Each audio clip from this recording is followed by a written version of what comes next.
Florence nightingale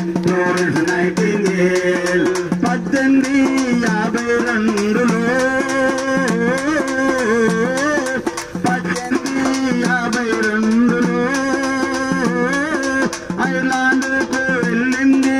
ఐర్లాండ్కు వెళ్ళింది ఇద్దరు పిల్లలను దత్తత తీసుకున్నది పెంచి పెద్ద చేసింది సిస్టర్ ఆపోచారుడుకు వెళ్ళింది తల్లి స్మిత నైటింగేల్ తండ్రి విలియం ఎడ్వర్డ్స్ సంతోషపడ్డారు స్ఫూర్తిగా నిలిచింది ఫ్లోరెన్స్ నైటింగేల్